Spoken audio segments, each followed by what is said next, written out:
Hey there, and welcome to the Recovery Crew here at Deep Waters Recovery. I'm Dr. Bob Baer, and I like to invite juicy characters onto the show to have dialogues about important things like how to not do things to ourselves that might kill us, or how to not do things that might kill other people. In fact, maybe we could even do some things to come more alive and have a blast with life and really enjoy this gift called being awake and aware. Yep, that's what we're up to here. There's 3 parts to what we do at Deep Waters Recovery. We try to take a look at our dependencies, what we're leaning on, and find some sort of a spiritual way to let go of that. Secondly, we are committed to healing trauma, and we all have some version of messages that we give ourselves that are driven by unresolved trauma. And we do healing work around that, and we do it as a community. And thirdly, we are committed to launching into lives of meaning and creativity. So we're so glad you're with us today.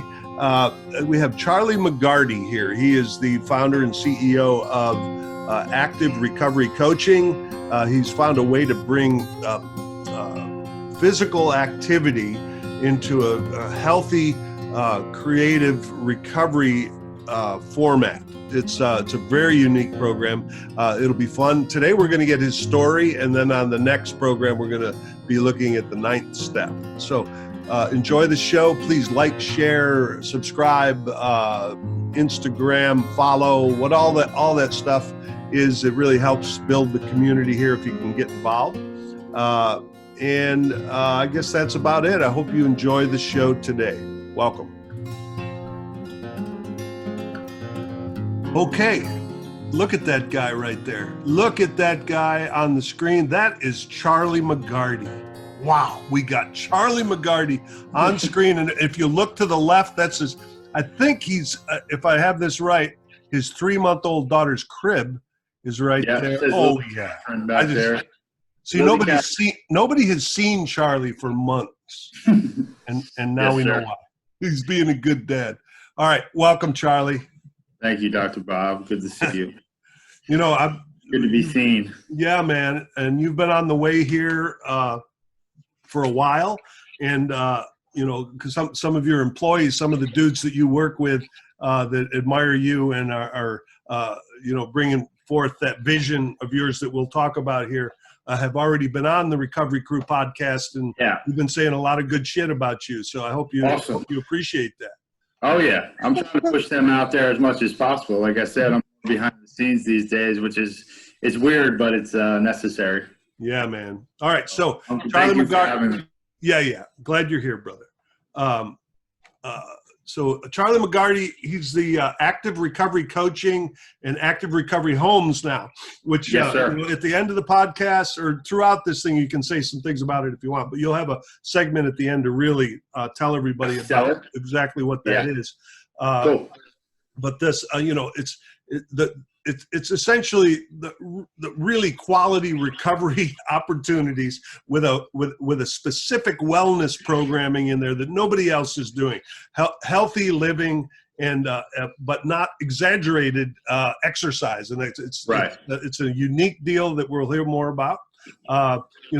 Charlie has wrestled with some of the demons that I've wrestled with: obesity and addiction in several different ways, and has crashed and burned and been an absolute under the bridge type who grew up in the Hamptons. I love the paradox of that. So I'm really glad you're here. One of the things that you say in your bio is what you do is sometimes you do endurance racing, which doesn't sound like moderation to me, but that's just me.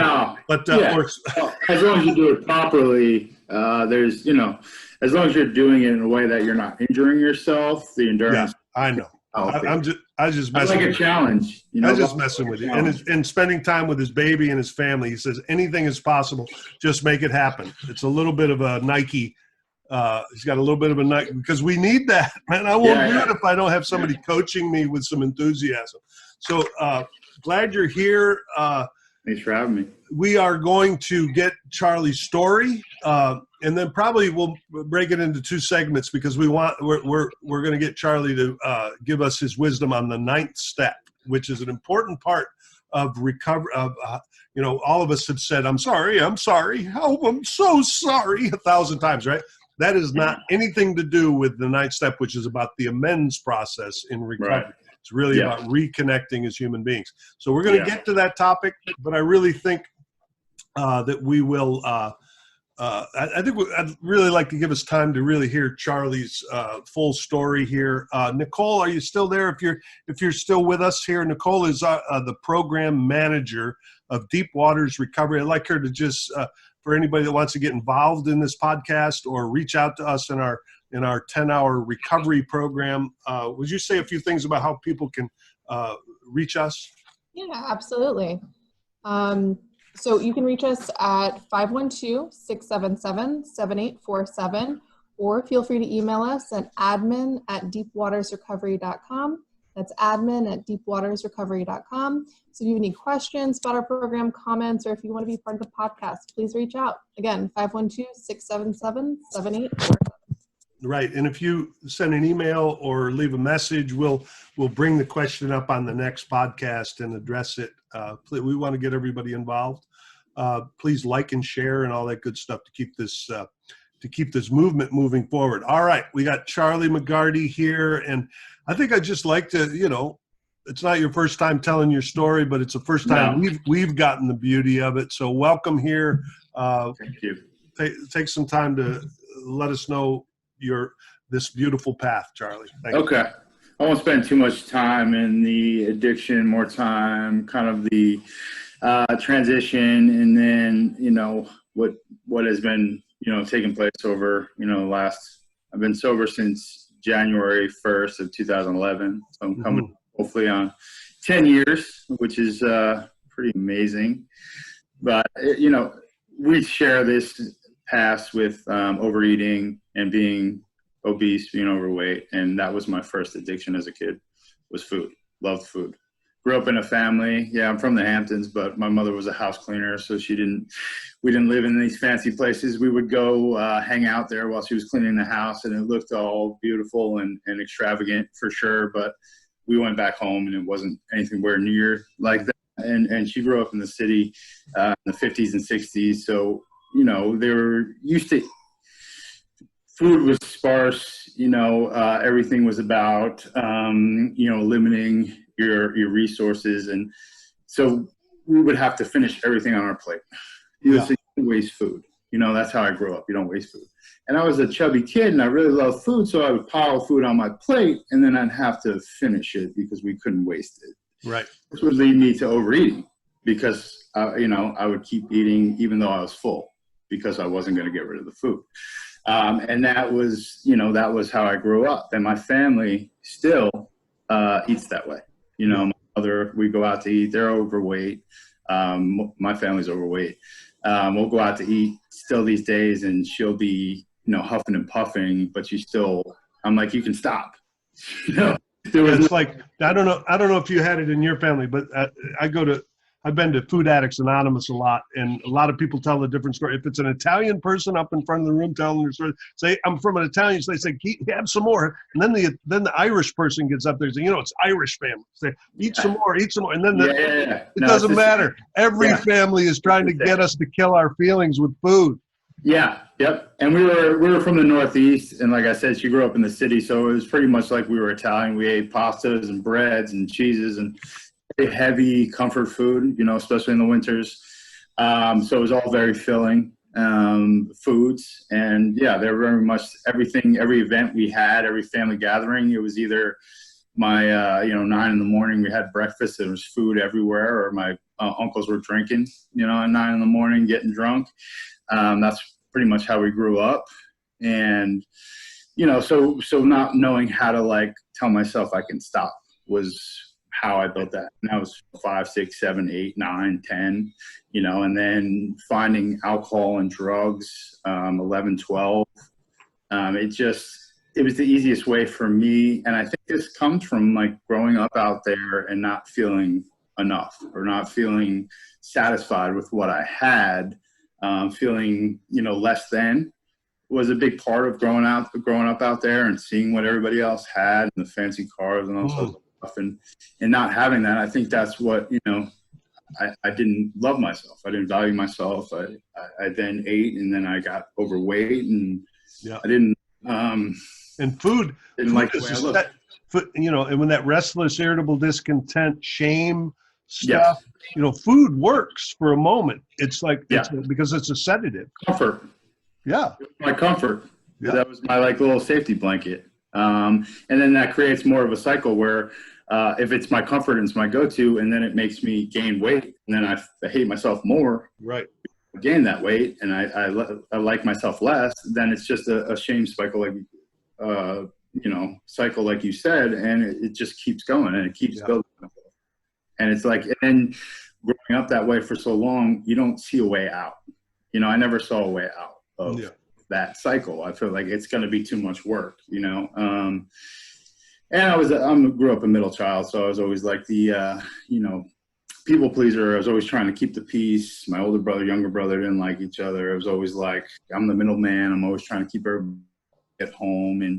And then I'm just, eating to like stuff, some of the stuff that I'm going through, because I don't, from an old school Irish family, we don't talk about anything, nothing that's relevant to any sort of feelings. I don't know what, you didn't grow up, feelings weren't ever talked about. They were never mentioned. They weren't even mentioned. So, we wouldn't have any deep conversations. Yeah. And any issues that came up, any problems were just kind of swept under the rug, and we would just move on. I would be okay for a while, and then we just forget about it until the next time. Sure. Just growing up as a kid, I was always getting in trouble. I was getting kicked out of classes. I was, vandalizing cars. I was, getting into drugs and alcohol super early. I was trying to be the peacekeeper at home. And then when I left the house, I was like a maniac on the loose. Yeah. Totally complete, like Dr. Jekyll and Mr. Hyde type situation. Because I could just let all that stuff out when I left the house. Right. And so, drugs and alcohol in my, early 12, 13. By the time I was 17, I was drinking all day, every day at school. I got first DWI at 17. So I got consequences like right away. Yeah.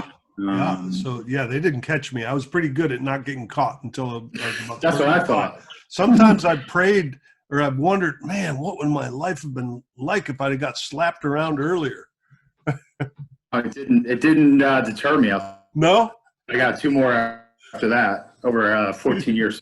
So I spread them out every 7 years, so it wouldn't, your record kind of 7 years it cleans. So somehow I spread it out. It wasn't on purpose, but it worked out that way. And I did not get a slap on the wrist because I was falling out of the car and my blood alcohol level was so high that I had to go see a counselor. And this was, I would see them on Saturday mornings. Is that the first time? Are you talking about the first time? Yes, this is after the first time. Yeah. Oh, yeah. Yeah, I had been drinking all day, and then I went to a party and I had a funnel in the back of my car, 6-beer funnel, and I would just do funnels throughout the day. Yeah, I just drove around high school in my senior year with a funnel in the back, like a backpack? What are you talking about? Like a no, backpack? It has a tube, and then it has a funnel where you put 6 beers in there, and so you instantly get those 6 beers down. Like that. Nice. It's 17. Yeah, no, I was an animal at all times. Beautiful. The quicker I could get that buzz or that, drunk going, the better was my motto. If I'm going to do it, I'm going to do it. I still have my motto, but putting it towards some positive stuff. So I would go on Saturday mornings, and I couldn't even last Friday night without drinking. Every Saturday morning, I would go see this guy. And like, hey, man, everything's great. And he's like, dude, you smell like alcohol. You freak. And I would be bloodshot. I would have no sleep. I'd be drunk all night. I couldn't even do well in front of this guy to get my license back, because this was all, they were holding my license until I got an okay from this counselor that I was okay. I could get my license back, and I couldn't even do that because I was a mess. I couldn't wait a day till Saturday when I left to start drinking again. It was like, it's Friday night, man. I got to go out and party. Yep. None of that stuff, none of those consequences deterred me. from doing what was in my brain, which was So you think the physical allergy had you by that point, or is it just the kind of obsession? both. Yeah, both. Yeah, I mean, I think that was at that point, already, that was just became with food still, but that became another coping mechanism for me. Like I said, I didn't know how to talk about things. I didn't understand much. And that was just a way for me to quiet some of this stuff and stuff it down and just avoid it. Right. You know, we'll get into that with the nice stuff is like, I'll just avoid it. You know, I'll cut relationships off and just move on to other ones and destroy those down the road. You know, and all that works beautifully until, it doesn't, but we're not there yet because it was still working. Right. Right. I want to throw in there, that something people don't think about. So alcohol is loaded with sugar. Oh yeah. So as food addicts, it's the perfect transition from growing up killing our feelings with food to alcohol. That just we're not just getting the alcohol hit, we're getting the sugar hit. Yeah. And I honestly hated even till the day I stopped drinking, I hated the taste of alcohol. Hated the taste of beer. It's poison. It's poison. Gross. We just learned it's like drinking gas. You could probably learn how to drink gas and love it. People are doing that hand sanitizer and stuff like that, and I'm like, no way. But if that was my only option at that point, I bet you I would have. Yep. I get it. Yeah, so I mean that just continued. I went to school. I went to college because that's what people do after high school. I really had no goals and no dreams. I barely passed high school. Like I said, I was drinking all day, every day. By the time I was in my senior year, I'd go to classes drunk. I'd leave for a couple periods, and they passed me somehow. And I went to school. I just have something to do. I went for culinary, and I was like, I don't know. I don't want to be a chef, but like this seems cool. Like maybe I'll do this. And chefs are usually drunks and addicts anyway, so I'm like I could do both. You know, and the food, and of course, the food factor. And the food, yeah. And then I know how to make myself some tasty food and be surrounded by food. Yeah, it made sense. But I lasted a semester, and I got kicked out of there. I was drinking every day at that point, but it became more like binge drinking, like heavy for days and at a time without sleep and stuff like that. Found cocaine, and that helped fuel those days and days of no sleep and drinking. Yeah. And so I failed out the first year, went back home, and that's when I started landscaping, doing manual labor, because it was easy. I had zero responsibility. I worked with loud equipment. Nobody really interacted with me because I had these loud machines around. I could drink beers, smoke cigarettes all day, and that was like my idea of heaven at that point. Yeah. And I got in somewhat better shape because I was working my butt off, but I was still overweight. At least I was physical in some way. I played sports during school and stuff like that. I enjoy sports, love sports, but I never tried very hard. I had some natural talent, natural ability, and I just kind of rested on that because I wasn't going to practice. I never did homework. I wasn't into like all those things people do to like get better. I've heard about those people. Yeah, like Lance on there. Yeah, exactly. Whereas you and I just go out there and try to hit the ball and bitch when it doesn't go 200 yards, right? When I go out once a month. Right. Here. You only make it to nine holes. You get bored in 9 holes. Yep, that's true. You're not. Well, we'll talk about ADD right. too, because that's a big part of my story is the ADD, and this is what I learned in recovery is that I have it so bad. But so I went back and I kept getting in trouble. I kept getting, well, maybe this location will help me move here, move there.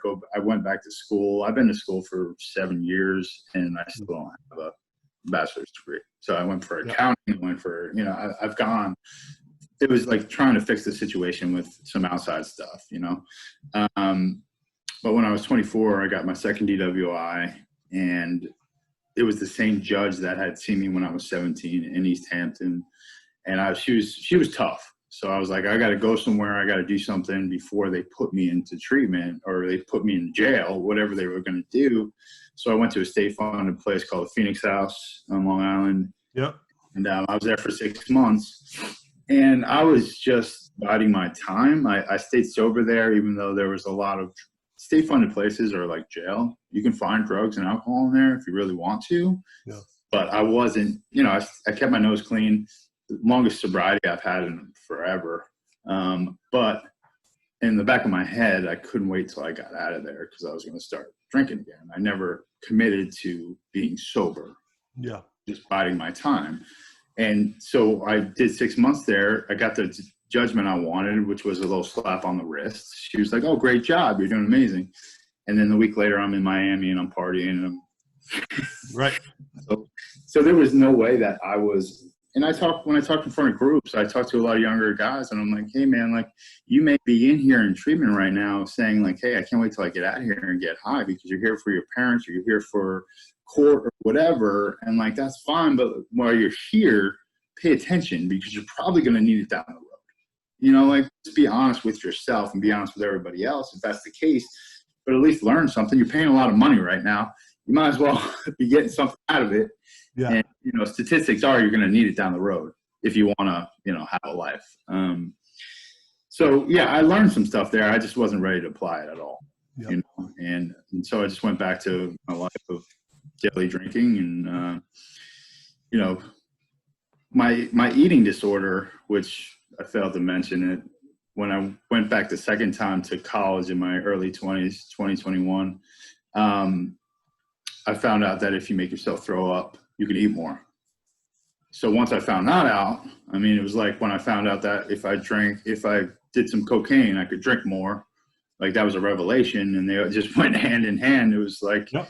Well, if I love food and I love binging on food, I could eat a bunch of food, make myself throw up, and then eat more food, and then continue to do that. So I binged and purged for 10 years. Wow. So I got sober when I was 31. So 10 years of leaving the table, going to the bathroom, throwing up, coming back to the table and trying to act like once again nothing was happening, living a secret life of either trying to find the next drug, my next drink, where to throw up and how to come back without my eyes being bloodshot, my face being all blotchy, and how do I get away from that? My eyes are tearing. You know, coming back. And that ritual has a couple of components to it, which involves, at least early on, there's a little bit of a high in the purging, right? Yeah. And then there's a ritual to it that us addicts get locked onto, and it's just another level of hopelessness, right? Oh yeah. No, and then I could go towards the end. I was spending like $100, $150 going to different fast food places, getting what I like at McDonald's, throwing it up, going to Taco Bell, getting a bunch of stuff, and just going through these cycles. And it was costly as well. I mean, everything was just, I had nothing. I was living with my parents for most of this time. Even when I got, you know, fast forward, I got my 30 WI when I was 31, where I got sober this time. It was New Year's Eve. So I'm a New Year's Day guy, and it wasn't like a New Year's resolution type thing. It wasn't like, oh, I'm going to get sober on January 1st. I woke up in jail. And I dried out there for a few days till my family came and picked me up. I was in North Carolina, and I got arrested there. And so they came down and picked me up like 4 or 5 days later. And I was finally dried out in jail, which I detoxed hard in jail, and nobody was checking. I could have died. Nobody was checking. It was rough, just sweats and violent shakes and everything for a few days. People underestimate the danger of detoxing from alcohol and benzodiazepines, right? Oh yeah, no, it was bad, and nobody was checking on me. I mean, I didn't even remember. I didn't even know it was that long, how many days it had been until they got me out. And towards the end, I kind of like, you know, started getting some sort of reality check. I remember going to the scale when the nurse was weighing me in, and she's like, you know, she put this scale. It was one of those scales where you go like 50-pound increments and you slide across, and she put it up to 300. And I was like, you're crazy, lady. Like, you're nuts. Because I had been like 260, 275, 280, towards 300, but never above 300. And she's like, really? And she put it up there. The scale went up to 365. So that was the highest weight that I had ever been, was at 365.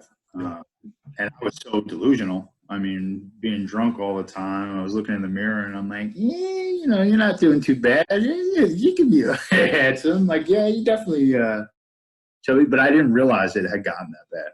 And, yeah, I know that one. There's yeah, there's body dysmorphia, right? And it's there's different levels of it for sure. But those of us with that one, our mind does what it needs to do to keep us so that we can keep using the drug that's working. Right. Plus, I was drunk all day, every day, so I didn't even really see what I was. There was a part of it that I couldn't really see with an honest look or a clear eye of what I was looking at in the mirror. You know, I had no clue. Everything was distorted. So was 365 a wake-up call of some kind, or was it? Yeah. So that was, drying out for the first time, and probably since when I went to that treatment center or that state-funded place in when I was 24. I'm sure I didn't stop drinking for more than a day throughout the next 7 years. And the coke, and dabbled with some other stuff. Thank God I never found heroin, because it's not like I wouldn't have done it if it wasn't around. It just wasn't never offered. Thank God, I'd be dead. Likewise. It's something. Somebody else would be interviewing you. Somebody else would be interviewing you right now if I had found heroin. Yeah. No, it probably would have taken me under for sure. And thank God somebody was looking out for me or something. And so that was a wake up call. So I left when I got picked up, I was in Raleigh, North Carolina. And I remember getting out that day. I still remember it today. And this is what I tell guys. It's it's almost been 10 years, but I still remember that feeling of that day. Yeah. It's still so fresh in my mind, even though it's been 10 years. My life has drastically changed, obviously, but I still remember it because it was such a profound experience. Either I'm going to get sober and change my life, or I'm going to stop drinking, or I'm going to kill myself, because that was where I was at. There was no in between. It was either I'm going to commit to being sober, or I'm going to commit to killing myself, because the slowly killing myself. I mean, my parents in the early 20s thought I'd be dead or in jail for most of my life, be in jail, because I drove drunk nonstop. Yeah. Every day. Even when I didn't have my license, I still drove.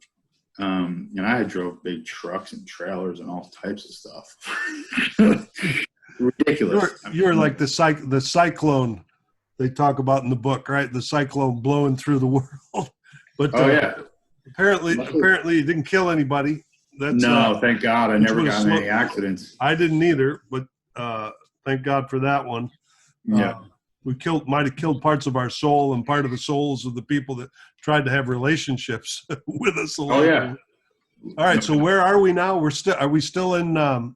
So I was getting out of the jail, and that's when I made that decision, because I had a 8-hour trip back to New York with my parents, back to their house where I was living in the basement. It's up north of basements. I know they don't have them in Texas, but they had a furnished basement I lived in.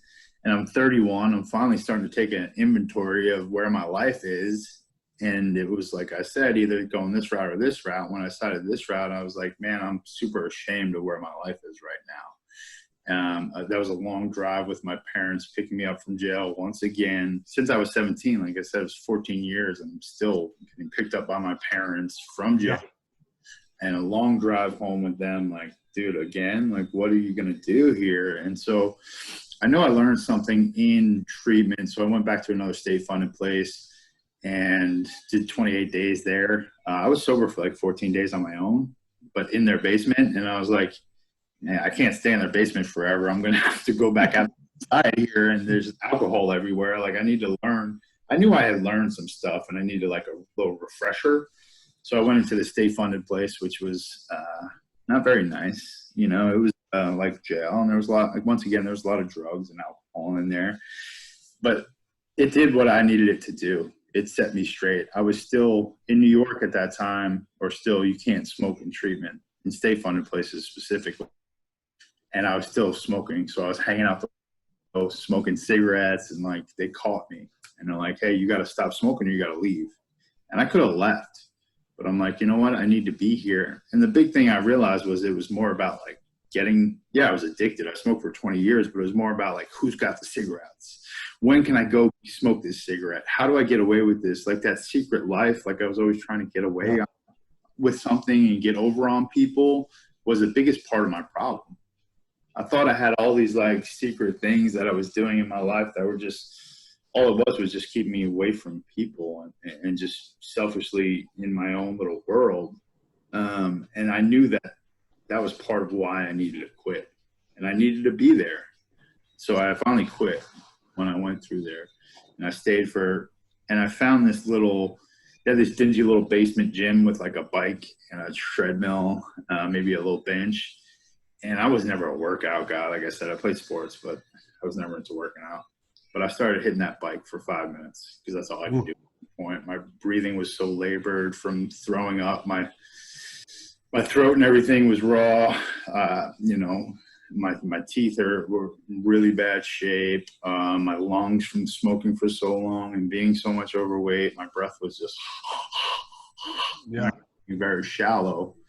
And that's all I could do. And then by the time I left, I was on the bike for like 15 minutes. I was on the treadmill for 10 minutes. And I was like, you know what? There's like something to this. This feels good. The exercise actually felt good. And like I said, I'm an ADD guy, so I need to be busy. Even when I was a hard worker. I'd be out there landscaping. I'd bust my butt. I've always been a hard worker, no matter what. I was a mess. I was a little bit sloppy, but I was still working my butt off, and I would work hard. So I needed something to put my attention on, and the best part of that 28-day place was they used to bring AA meetings in. My uncle has been sober for probably 40 years. He's been trying to get me an AA since I was like 18. And I'd go in there and I'd be like, do what everybody does, and just like, nah, that's not me. That's not, finding all those reasons to not be a part of and not relate to what was going on in those meetings. And so finally, when they brought those meetings in, they did the H&Is there with my peers, like I felt comfortable, and I started like understand how meetings really work and like what they were all about. And I was finally open to it. And so, they said, get a sponsor, go to a meeting as soon as you get out of here. So that's what I did. I went to a meeting as soon as I left. And, I went to a 6:30 a.m. meeting. I think it was Monday through Saturday, every day for the first year. And then I would go to meetings at night because I just didn't know what to do with myself.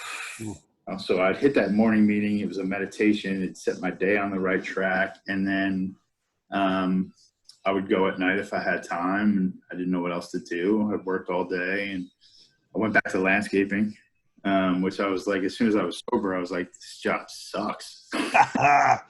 This was my, the end of my whole landscaping career. Cause I'm like, who does this job? Yeah. Well, only people that are numbing themselves out.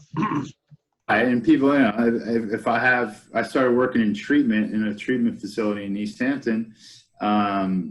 Nice high-end spot, but when I was 9 months sober and I started being a tech and doing some of that stuff, and I really liked that. I still had another job that paid more of the bills, but I really enjoyed going in there, being a tech, and the clients, and there was this neighborhood guy that sponsored all the newer guys, and he heard that I was looking for a sponsor, and he's like, hey man, I'll be your sponsor. And I was like, all right, cool. Because if it was up to me, I would have procrastinated on it. Right. And that's pulled the trigger. And the sponsor thing for folks that that are listening. A lot of folks listen to the recovery crew that aren't necessarily deeply in recovery and doing this whole thing, making it a whole lifestyle thing like you. But one of the things you and I know is that is one of the turning points right there for and that's what they found out in the 30s that works. One alcoholic to another, but I've got to be helping another person in order for me to stay healthy. Right.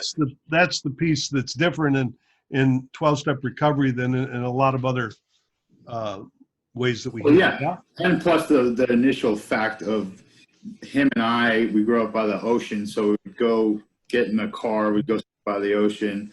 He opened this book, and then he started talking about feelings and, hey man, isn't that ocean a power greater than yourself? Can't you see that? And I'm looking at him like, what are you talking about, dude? I was super uncomfortable because I remember getting sober and I felt like I was vibrating out of my own skin because I was so uncomfortable. I felt like a 12-year-old in a grown man's body. And super uncomfortable. So him starting to talk about feelings and how this work and reading through this book, and I was like, man, this is so awkward. But I kept going back. Yep. Again, the men's process we'll talk about down the road is like, it's knowing that this is super awkward, but the reason why it's so uncomfortable is that it's growth. It's different. It's not what I'm used to doing. If it was up until we got to recovery, Charlie, we were doing what we are the very best at, and that is targeting those places of discomfort in our emotional body, right? And finding a way to not ever feel it. That is what our skill set was. Yeah. And now we're in a program that I just talked with Robert White last week. Robert's great. We must.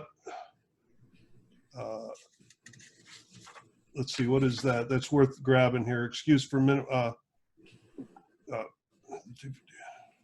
Well, essentially, all of the work is about learning how to tolerate discomfort. Now, it's the opposite of what we were doing before.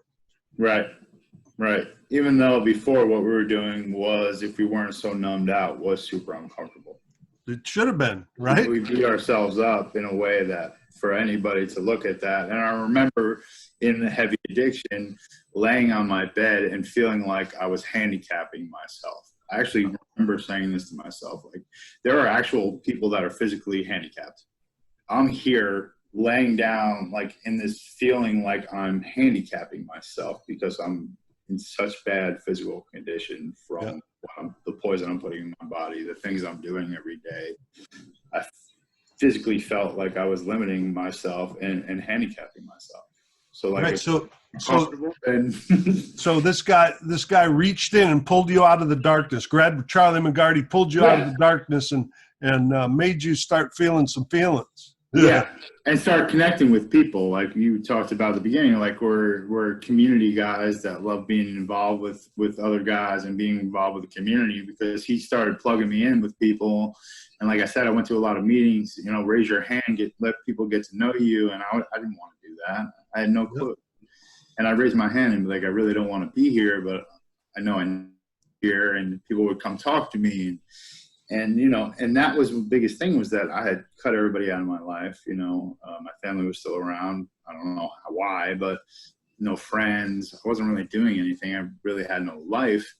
So like reconnecting with people, or connecting with people for the first time, was really awkward, but I know it needed to be something I had to put in my place.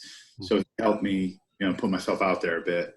And going to as many meetings as I was around a lot of the same people. We got a little clique going, which was nice. Thank God there were some people around me that were around my age that wanted to do stuff and didn't want to just only go to meetings. They want to have dinner. They wanted to go places and do stuff. So I got plugged in with a nice little community of guys around the same time getting sober. And that helped a lot, because I felt a part of something again. And that was outside of myself. And not only that, so I continued walking and running, once I first jogged, but I kept going with, it was around the neighborhood in my house. Then it became laps around the high school track, and I just kept pushing it. And I started losing weight pretty quick, because I wasn't putting 100 beers with all that sugar and carbs and everything else. And I stopped.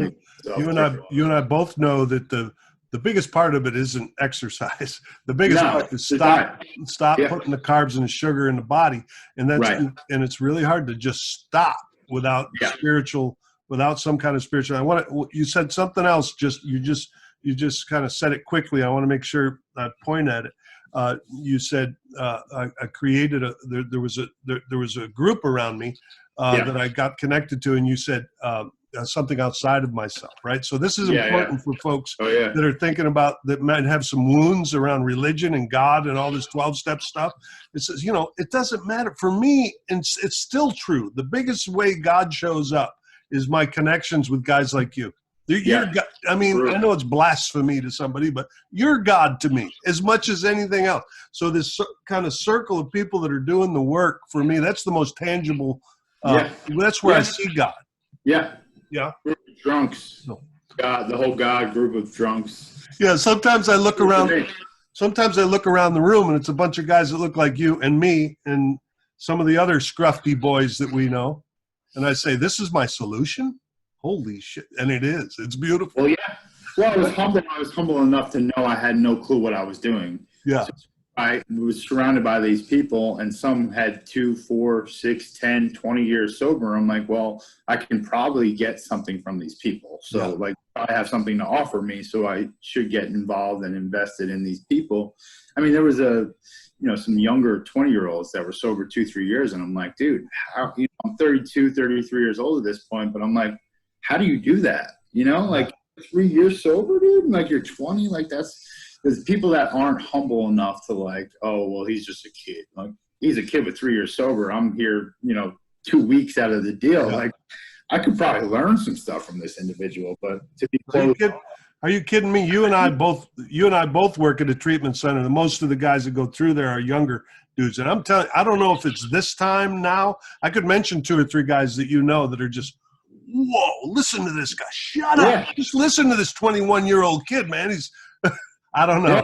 Yeah. I mean, we got to learn how to shut up and listen. Who knows where the wisdom's going to come from? Right. And if you're looking for that wisdom, you'll hear something. If you're looking for an excuse not to get a message, you're going to be negative. You're not going to find anything. So a lot of what we talk about, and I do for work, and the people I work with, is like keeping an open mind and the mental.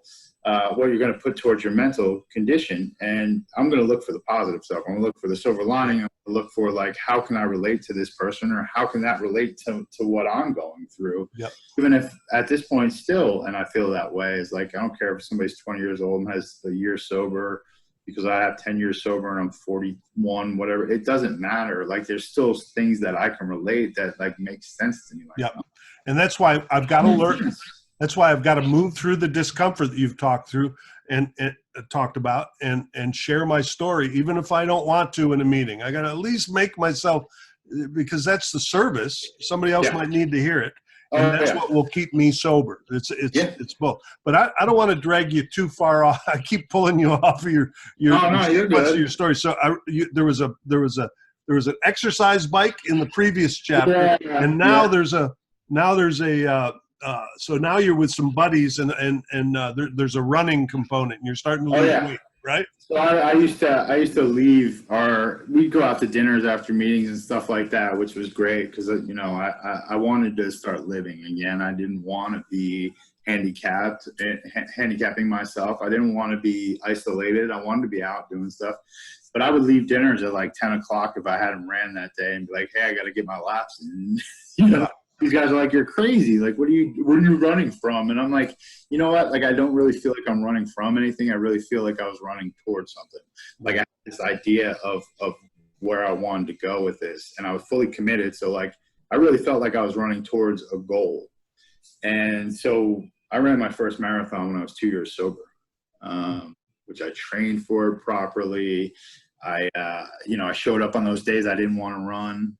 I stopped on days when I could run like 12 miles. I only said 6. I stopped at 6 because if I didn't have a plan, I'd be out there just like probably hurting myself. Yeah.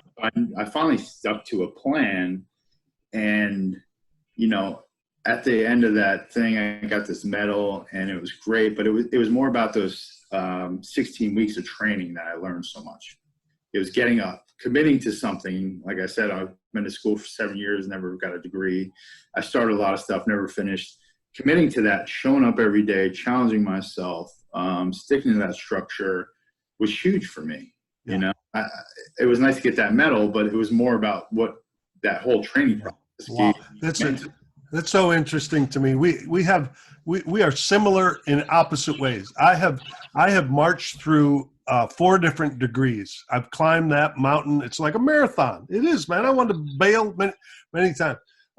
And that has been a huge factor. And I've told a lot of guys that I've worked with, man, I don't know, academia, you're not going to get to, they're not going to teach you much, but you'll get a certain satisfaction out of knocking that thing out. Yeah. Start to think about it. So, now, let me tell the other side of that story, which is, have you ever had a dream that you woke up from that felt like it was like absolutely true. It wasn't a dream. Yeah. It was absolutely true. I've had several, but the most vivid one was I was in hell.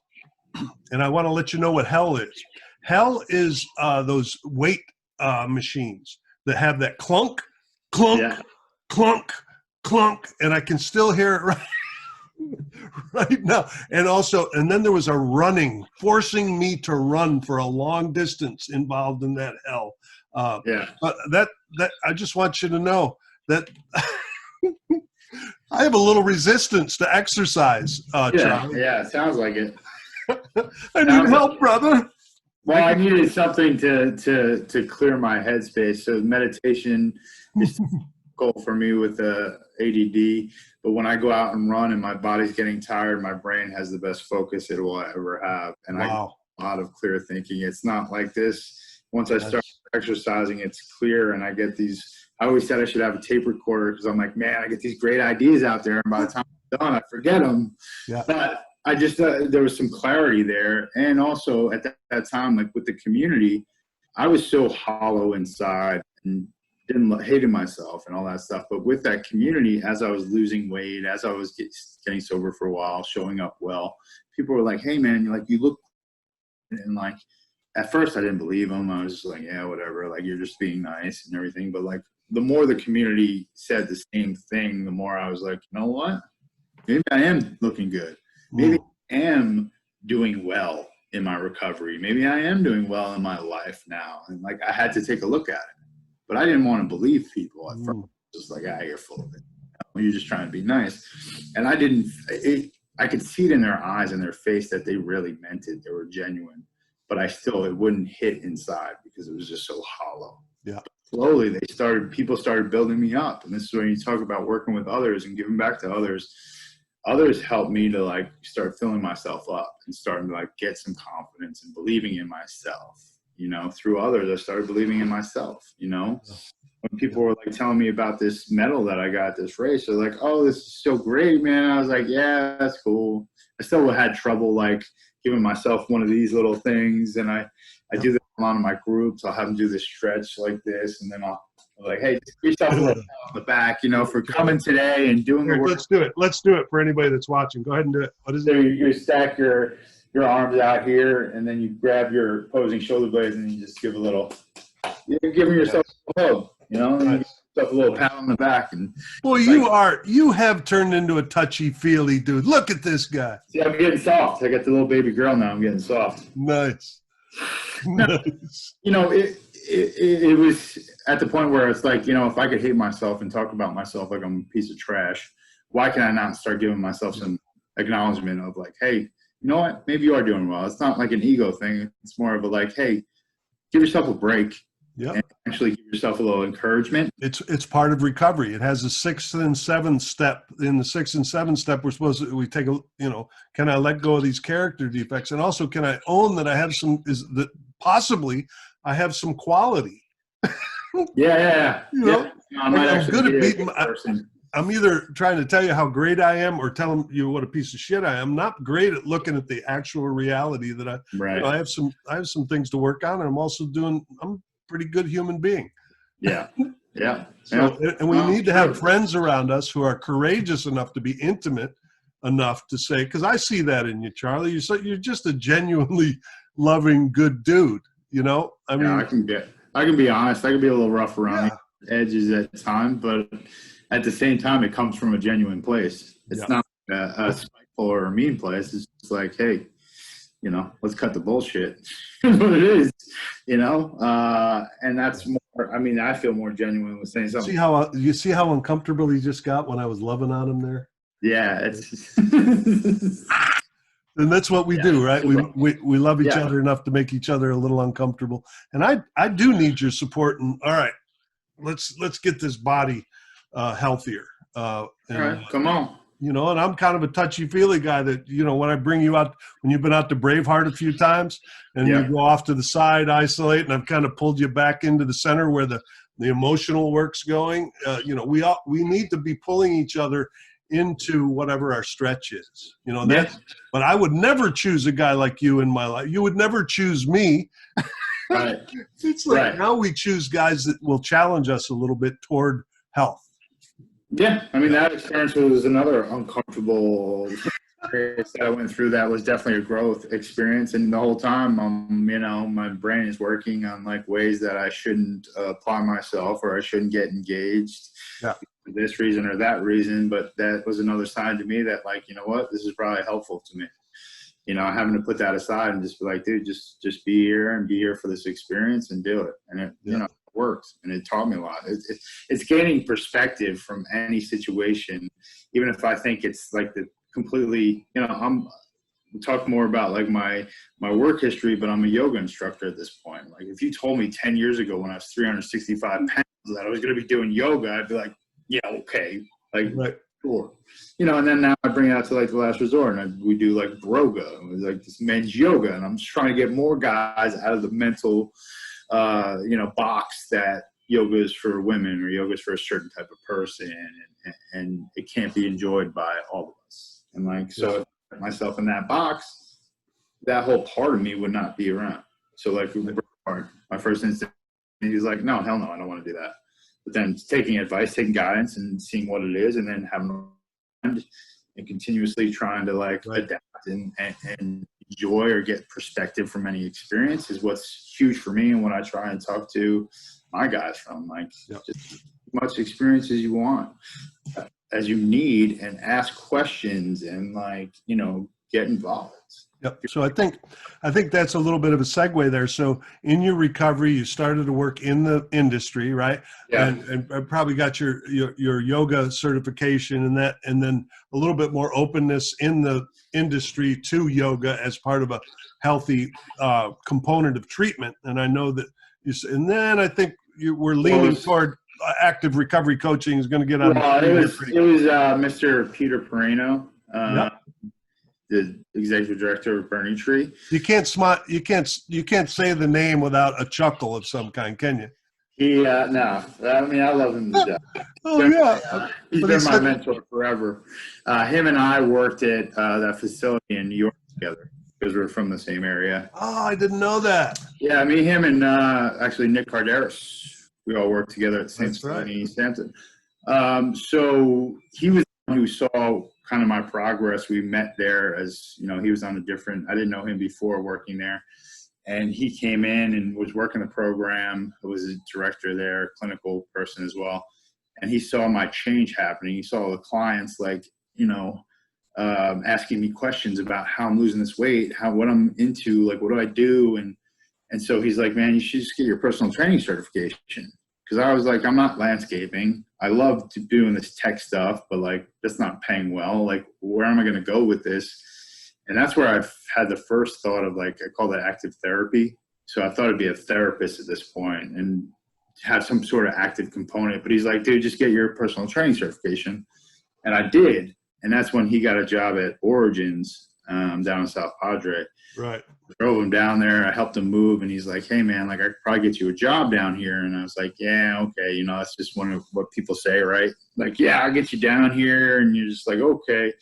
Like 2 weeks later, I had heard from him. And he's like, dude, I got this wellness coordinator job for you, this place to live. Because I wanted to go somewhere warm anyway. I was tired of the cold weather. I had my family, but I didn't have a kid. I didn't have a wife. I didn't have any of that stuff. I had freedom. And so he got me down there, and there was sober living, there was transitional living, there was a men's center, women's center. And he's like, you're going to be training all these people. And I was like, Peter, you know, like at this point I've trained like 4 people. You know, Peter, he's in there like talking me up, like, yo, this guy's great. He's amazing. He's doing this. And like still inside, I'm like, I'm not good enough. I have no clue what I'm doing. They're going to know I'm a fraud. But that actually kept me frozen. Some mornings I wake up and I was so struck with fear that I would be like paralyzed. Yeah. Because I was failing at my day before I even got out of bed, you know, like these people. But the more time went by, the more I realized, like, people really just enjoy what I do, what I bring to them. You know, the exercise is great and it's good to keep them active, but it's also the company. You know, and this is where I had my own little gym, and this is where I started cutting it up with people. And like, I call them my little lab rats, and I saddle up next to somebody on a treadmill and I start talking to them. And then 4 5 minutes gone by, they're still on the treadmill and they've told me their whole life story. And I'm like, huh, there's something to this. You know, there's some vulnerability here. There's some it's a little bit like little bit like hair cutters. When I had my practice in Houston, I had 3 different hairstylists that sent me people because there's something about the proximity and the physical stuff that unpack their stuff that they wouldn't unpack to a therapist. Yeah. Oh yeah. Yeah. So there you are in South Padre with Peter Pirano. Yeah, and he decided to fire the yoga instructor, and I had done yoga maybe once or twice before. He said, we're going to go get you certified. I went to Houston to get certified for like a week. It was me and 40 women in this class, which wasn't a bad way to spend a week.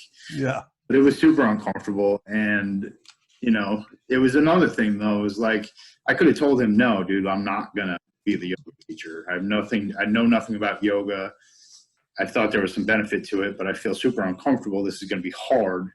But he's like, we'll pay you. We'll pay for the training. We'll pay. I'm like, all right, cool. I get a week off. I go do this yoga for a week. I'll take it from there.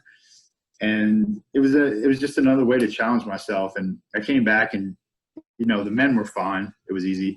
But some of the women had been doing yoga for 20, 30 years in this treatment, the clients. Yeah. You know, what am I going to teach this female about yoga?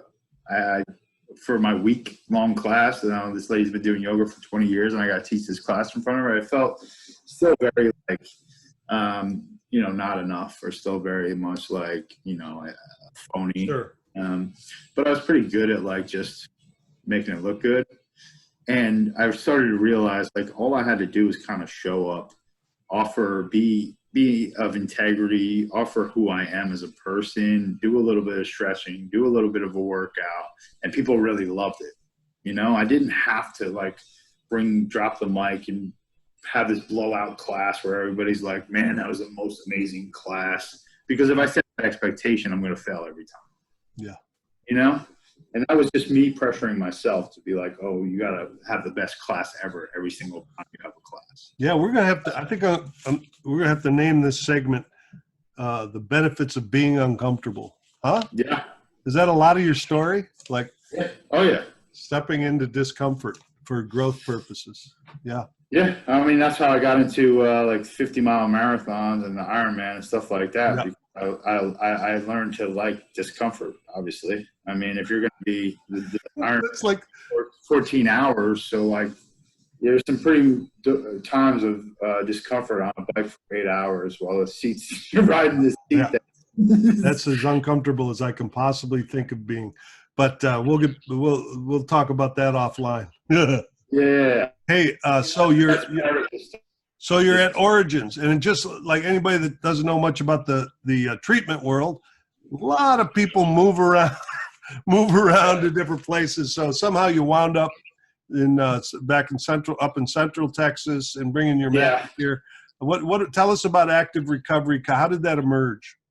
So, I mean, it had been, like I told you, in East Hampton, I was thinking it was active therapy. So it always had been something on my brain that I was trying to figure out what it was. And at Origins, I had my own little spot. And that's where I started working with clients and like testing the model of what it was going to look like. And then coming to Austin, I continued to just kind of fool around with it. With coaching people, I started doing recovery coaching, worked for a company there, started doing some recovery coaching, stuff like that. And actually, we had a Y membership, the Downtown Y, which is a huge supporter of us. Oh, yeah. I remember that. I started working with clients there at the gym, and I started coaching them while we were doing these workouts. And I was like, that's where active recovery coaching was kind of born, was not only does that help the client get more vulnerable, be a little bit more open, it helps me because I'm ADD. So when I'm working out with somebody and they're talking and we're talking about life, we're talking about their struggles, I can actually focus better on what they're saying. Because you have a room like this and I'm like, and I'm talking to somebody online or I'm talking to somebody, I'm like looking at the wall, I'm tapping a pencil, I'm like, get me out of here. Yeah. You know?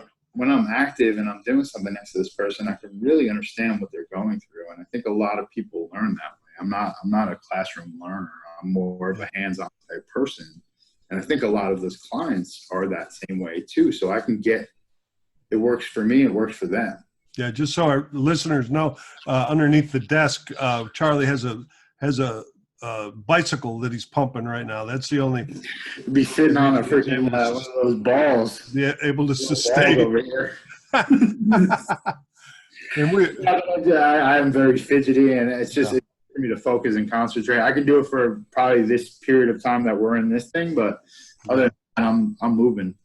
And so, you know, that model came of just me seeing the benefit of working out with people, how open they would be, how I could really see how their mindset was when I was challenging them to do different exercises, and, you know, how much they pushed themselves, what their strengths and weaknesses were, how I could utilize that, how I could strengthen some of those weaknesses.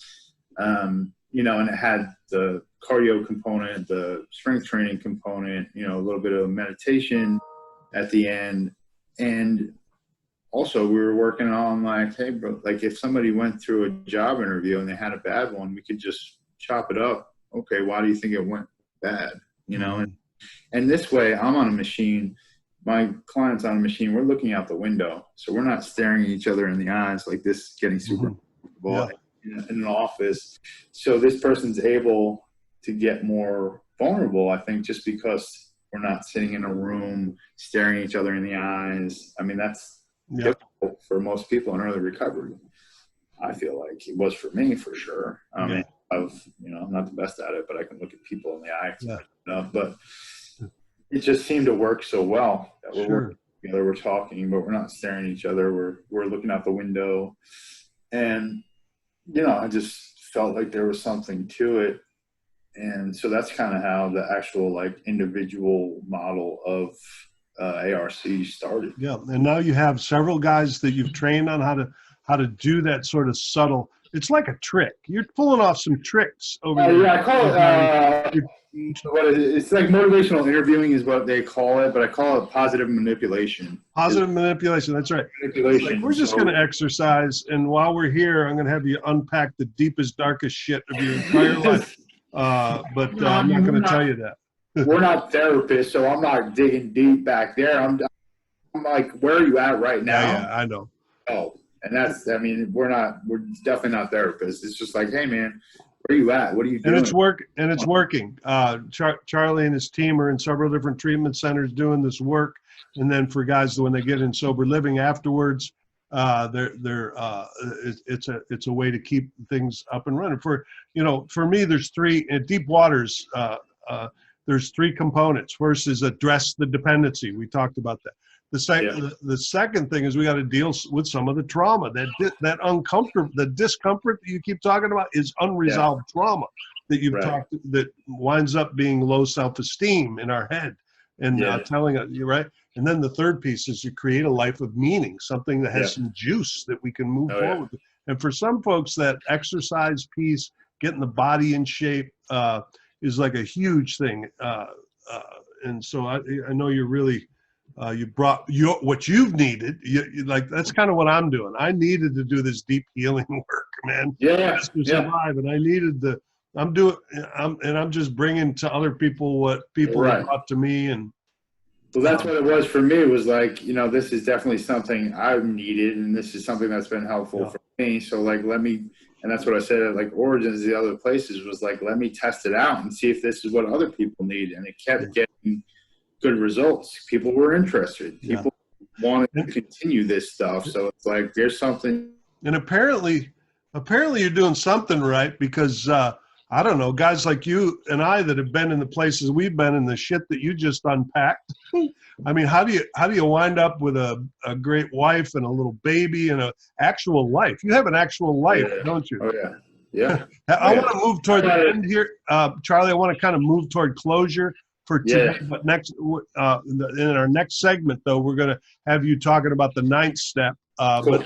But maybe we could move toward closure and just say a little bit about how you've created this life. What is this life that you're living today with recovery and actually able to have a relationship? Wow, that's advanced shit. Right? Well, that was one of the biggest things. Was even up until this previous relationship, I still wasn't very good at intimate female relationships. I was still easy, like, cut and run type of person. It was challenging for me to feel like there was still sustainability or long-term in relationships. But it took a lot of work, it came back to, the business had been my baby for the last few years, and I really focused a lot of attention on that. So it took away from building that type of relationship, and it kept me from that for, I'm 41 and had my first child, which is something I never even knew I wanted, but is a blessing. Yeah. Just how it's evolved, and the time was right, like I said. And, when I was starting the business, my father was like, hey, do you know how to do a business? And I was like, I got no clue, man. I'm a landscaper. What do I know about having a business? And I'm like, you know what? The fact of the matter is, it's been a couple months. It's still happening. I'm enjoying it. Now it's been a few years. I'm still enjoying it. If it were to go away tomorrow, so what? You know what I mean? I've enjoyed it. And I think we've helped some people along the way. And in this relationship too, is just like, let's make the most of the day and tomorrow and the next day, and really work together on, making life sustainable just one day at a time thing. But it's true. It's just like, if I think too far in the future, I'm going to get overwhelmed and I'm going to get anxious. And that's when I usually that's the one that gets me, having to hold till this day forward till the end of all millennia. You are locked on to this relationship and this person for the rest. Is that how that all goes? Yeah, that's how I've heard it. This relationship, this business, the baby now, and all that stuff. If I start thinking like that, then my brain is the only thing they don't say is that the actual magic is in each moment, and being able to stay in the moment together. Yes. Being present. So being present, and also having a sense of self, and not being attached to the business, to this relationship, and right. Healthy attachment to those things, and not feeling like if the business isn't succeeding, I'm a piece of shit. I'm not worthwhile. If this relationship isn't working, it's all my fault. If the baby gets sick, like, what did I do? And not blaming myself for all this stuff, and just, the self-care portion of this. And, these things can do well with my assistance, but they don't rely completely and solely on me. Yeah, man. A little bit of that not backseat, but not having all responsibility for. All right, I'm taking notes. I'm a little older than you, still trying to pull off the relationship mystery. But hey, Charlie, let's transition here. Thank you for telling your story. And I've heard your story a couple of other times, but it's interesting how that goes. We get a different chunk of it today. It was really, really cool, man. I appreciate it. So next time, I'm going to get you back here, and we're going to talk about the 9th step. But for today, I think let's just leave this magical story of being uncomfortable, learning how to be uncomfortable toward and the gifts of that. I think you've laid that out so beautifully today. So, yep, here we are. If you're still with us, folks, and I can't imagine why you wouldn't be after that riveting Charlie McGarty story. You're on